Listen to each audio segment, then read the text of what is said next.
नमस्कार दोस्तों, स्वागत है आपका हमारी विष्णु भगवान के 10 अवतारों वाली वीडियो के पार्ट 2 में।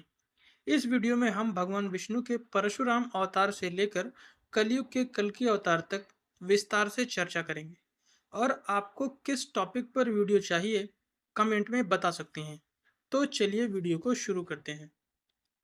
भगवान विष्णु का छठा अवतार था परशुराम अवतार। परशुराम राजा प्रसेनजीत की पुत्री रेणुका और भृगुवंशीय जमदग्नि के पुत्र विष्णु के अवतार और शिव के परम भक्त थे। इन्हें शिव से विशेष परशु प्राप्त हुआ था।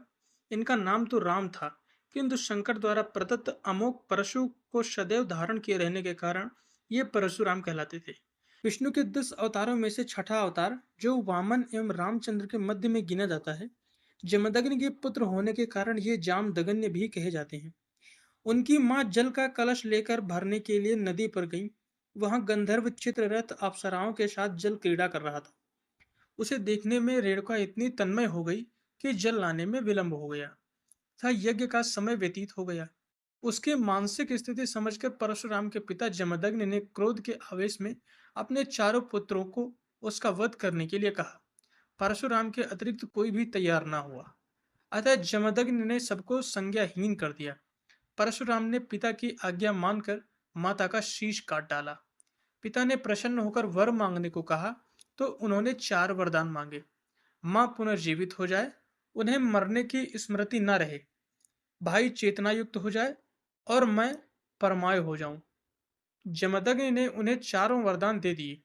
दुर्वासा की भांति परशुराम भी अपने क्रोधी स्वभाव के लिए विख्यात है। एक बार कार्तवीर्य ने परशुराम की अनुपस्थिति में आश्रम उजाड़ डाला था, जिसे परशुराम ने क्रोधित हो उसकी सहस्त्र भुजाओं को काट डाला। कार्तवीर्य के संबंधियों ने प्रतिशोध की भावना से जमदग्नि का वध कर दिया। इस पर परशुराम ने 21 बार पृथ्वी को क्षत्रिय विहीन कर दिया। हर बार हताहत क्षत्रियों की पत्नियां जीवित रहीं और नई पीढ़ी को जन्म दिया और 5 झीलों को रक्त से भर दिया। अंत में पितरों की आकाशवाणी सुनकर उन्होंने क्षत्रियों से युद्ध करना छोड़कर तपस्या की ओर ध्यान लगाया। रामावतार में रामचंद्र द्वारा शिव का धनुष तोड़ने पर ये क्रुद्ध होकर आए थे। इन्होंने परीक्षा के लिए उनका धनुष रामचंद्र को दिया। जब राम ने धनुष चढ़ा दिया तो परशुराम समझ गए कि रामचंद्र विष्णु के अवतार हैं। इसलिए उनकी वंदना करके वे तपस्या करने चले गए। भगवान विष्णु का 7वां अवतार है रामावतार। राम अवतार रामचंद्र प्राचीन भारत में जन्मे एक महापुरुष थे। हिंदू धर्म में राम विष्णु के 10 अवतारों में से एक हैं। राम अयोध्या के राजा दशरथ और रानी कौशल्या के सबसे बड़े पुत्र थे। राम की पत्नी का नाम सीता था, जो लक्ष्मी का अवतार मानी जाती है। और इनके 3 भाई थे, लक्ष्मण, भरत और शत्रुघ्न। हनुमान भगवान राम के सबसे बड़े भक्त माने जाते हैं। राम ने राक्षस जाति के राजा रावण का वध किया। माना जाता है कि राम का जन्म प्राचीन भारत में हुआ था। उनके जन्म के समय का अनुमान सही से नहीं लगाया जा सका है, परंतु विशेषज्ञों का मानना है कि राम का तकरीबन आज से 1000 वर्ष पूर्व जन्म हुआ था। धर्म के मार्ग पर चलने वाले राम ने अपने तीनों भाइयों के साथ गुरु वशिष्ठ से शिक्षा प्राप्त की। किशोरावस्था में विश्वामित्र ने उन्हें वन में राक्षसों द्वारा मचाए जा रहे उत्पात को समाप्त करने के लिए ले गए। राम के साथ उनके छोटे भाई लक्ष्मण भी इस कार्य में उनके साथ हो गए। राम ने उस समय ताड़का नामक राक्षसी को मारा तथा मारीच को पलायन के लिए मजबूर किया। इस दौरान ही विश्वामित्र उन्हें मिथिला लेकर गए। वहां के विदेह राजा जनक ने अपनी पुत्री के विवाह के लिए एक समारोह आयोजित किया। भगवान शिव का एक धनुष था, जिस पर प्रत्यंचा चढ़ा देने वाले शूर से सीता का विवाह किया जाना था। बहुत सारे राजा महाराजा उस समारोह में पधारे थे। बहुत सौ के प्रयत्न के बाद भी जब धनुष पर प्रत्यक्षा चढ़ाना तो दूर, धनुष उठा तक नहीं, तब विश्वामित्र की आज्ञा पाकर राम ने धनुष उठाकर प्रत्यक्षा चढ़ाने की कोशिश की। उनकी प्रत्यक्षा चढ़ाने की कोशिश में वो महान धनुष ही घोर ध्वनि करते हुए टूट गया।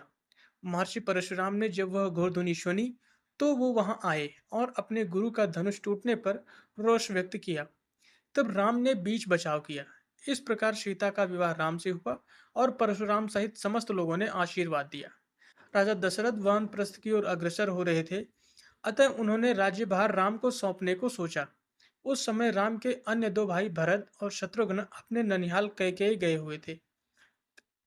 मंथरा, जो रानी कैकेयी की दासी थी, ने कैकेयी को भरमाया कि राजा तुम्हारे साथ गलत कर रहे हैं।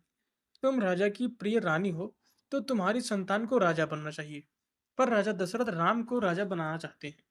कैकेयी चाहती थी कि उनके पुत्र भरत राजा बने, इसलिए उन्होंने राम को दशरथ द्वारा 14 वर्ष का वनवास दिलवाया।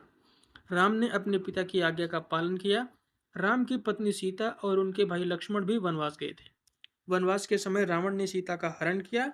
राम अपने भाई लक्ष्मण के साथ सीता का खोज में दर दर भटक रहे थे। तब वह हनुमान और सुग्रीव नामक दो वानरों से मिले। हनुमान राम के सबसे बड़े भक्त बने। सीता को बचाने के लिए राम ने हनुमान और वानर सेना की मदद से रावण से युद्ध किया और उसे परास्त किया। भगवान राम ने जब रावण को युद्ध में परास्त कर दिया, तब उसके छोटे भाई विभीषण को लंका का राजा बना दिया। राम, सीता, लक्ष्मण और कुछ वानर जन पुष्पक विमान से अयोध्या को प्रस्थान कर गए।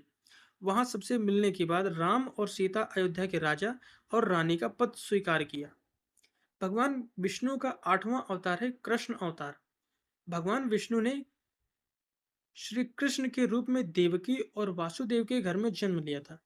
उनका लालन पालन यशोदा और नंद ने किया था। इस अवतार का विस्तृत वर्णन श्रीमद् भागवत पुराण में मिलता है। कृष्ण हिंदू धर्म में विष्णु के अवतार हैं। हिंदू श्री कृष्ण को ईश्वर मानते हैं और उन पर अपार श्रद्धा रखते हैं। सनातन धर्म के अनुसार भगवान विष्णु सर्व पापहारी, पवित्र और समस्त मनुष्यों को भोग तथा मोक्ष प्रदान करने वाले प्रमुख देवता हैं। जब जब इस पृथ्वी पर असुर एवं राक्षसों के पापों का आतंक व्याप्त होता है, तब तब भगवान विष्णु किसी न किसी रूप में अवतरित होकर पृथ्वी के भार को कम करते हैं। वैसे तो भगवान विष्णु ने अभी तक 23 अवतारों की धारणा को किया है। इन अवतारों में उनका सबसे महत्वपूर्ण अवतार श्री कृष्ण का ही था और यह अवतार उन्होंने वैश्वत मनवंतर के 28वें द्वापर में श्री कृष्ण के रूप में देवकी के गर्भ से मथुरा के कारागार में लिया था। वास्तविकता तो यह थी, उस समय चारों ओर पाप कृत्य हो रहे थे। धर्म नाम की कोई भी चीज नहीं रह गई थी। अतः धर्म को स्थापित करने के लिए श्री कृष्ण अवतरित हुए। श्री कृष्ण में इतने अमित गुण थे कि वे स्वयं उसे नहीं जानते थे। फिर अन्य की तो बात ही क्या है। समस्त देवताओं में श्री कृष्ण ही ऐसे थे जो इस पृथ्वी पर 16 कलाओं से पूर्ण होकर अवतरित हुए थे। उन्होंने जो भी कार्य किया, उसे अपने महत्वपूर्ण काम समझा। अपने कार्य की सिद्धि के लिए उन्होंने शाम, दाम, दंड, भेद सभी का उपयोग किया, क्योंकि उनके अवतीर्ण होने का एकमात्र उद्देश्य था कि इस पृथ्वी को पापियों से मुक्त किया जाए। अपने इस उद्देश्य की पूर्ति के लिए उन्होंने जो भी उचित समझा, वही किया। उन्होंने कर्म व्यवस्था को सर्वोपरि माना। कुरुक्षेत्र की रणभूमि में अर्जुन को कर्म ज्ञान देते हुए उन्होंने गीता की रचना की, जो कलिकाल में धर्म में सबसे महत्वपूर्ण ग्रंथ माना जाता है। विष्णु भगवान का 9वां अवतार है बुद्धावतार। इसमें विष्णु जी बुद्ध के रूप में असुरों को वेद की शिक्षा के लिए तैयार करने के लिए प्रकट हुए। गौतम बुद्ध बौद्ध धर्म के प्रतीक थे। राजकुमार सिद्धार्थ के रूप में उनका जन्म 563 ईस्वी पूर्व तथा मृत्यु 483 ईस्वी पूर्व में हुई थी। उनको इस विश्व के सबसे महान व्यक्तियों में से एक माना जाता है। इन्हें बाद में बुद्ध को विष्णु का एक अवतार माना, लेकिन इसे इस तरीके से पेश किया गया जिसे ज्यादातर बौद्ध अस्वीकार्य और बेहद अप्रिय मानते हैं। कुछ हिंदू लेखक जैसे जयदेव ने बाद में यह भी कहा कि बुद्ध विष्णु के अवतार तो हैं, लेकिन विष्णु ने ये अवतार वेद का प्रचार करने के लिए नहीं, बल्कि अंधाधुंध कर्मकांड और वैदिक पशु बलि रोकने के लिए किया था। 10वां अवतार है कल्कि अवतार। इसमें विष्णु जी भविष्य में कलयुग के अंत में आएंगे। कलयुग विष्णु का भविष्य में आने वाला अवतार माना जाता है।